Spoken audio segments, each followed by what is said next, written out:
Hi, இது உங்கள் DP Crazy ஷோமான இன்றோட video. Summer தொடங்கிச்சு, கத்திரி வேறு தொடங்கிச்சு. ஸோ இனிமேல் நம்ம கேசத்தை நம்ம பாதுகாக்கணும். ஸோ அதுக்கு முதல் ஆப்ஷனாக நான் இந்த மாதம் ஃபுல்லாக உங்களுக்கு கேசை பாதுகாக்கிற பற்றி வீடியோஸ் போடுவேன். அதில் முதல் வீடியோவாக நம்ம ஃபேஸ் பேக், அதாவது முல்தானி மெட்டியோட ஃபேஸ் பேக்கு, இது கூட தயிர் எல்லாம் நம்ம மிக்ஸ் பண்ணி ஃபேஸ் பேக் போட போகிறோம். ஸோ இது பார்த்தா முல்தானியோட பவுட்ரு நாட்டு மருந்து கடையில் விற்கும். இந்த முல்தானி மீட்டிய பவுட்ரை கொண்டு நம்ம அதை கூட தயிர் மிக்ஸ் பண்ணி கொஞ்சம் வாட்டர் மிக்ஸ் பண்ணி அது மாதிரி பேஸ்ட் மாதிரி இது பண்ணிக்கின்னு நம்ம ஃபேஸ் ஃபுல்லாக நம்ம இது மாதிரி பூசிக்கணும்.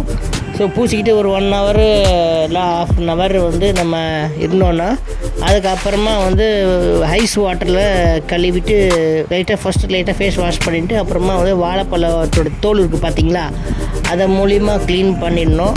அதுக்கப்புறமா சில்லுன்னு ஐஸ் வாட்டரில் ஃபேஸ் காலோன்னா அப்படியே நம்ம கேஸும் சன்லைட்லேருந்து இதாகும். ஸோ இந்த வீடியோக்கு ஒரு 1000 likes வந்தால் நான் சப்ஸ்கிரைபர்